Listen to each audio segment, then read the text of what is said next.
we always believe that much before this AI thing has started, that as a buzzword, we always thought that without data, it is very difficult to see what is happening. So Absolutely. we always believe that what you monitor, that gets improved.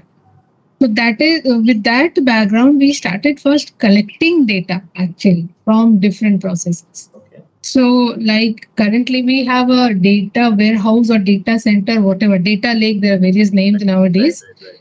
which host almost data from 40 different plants, Absolutely.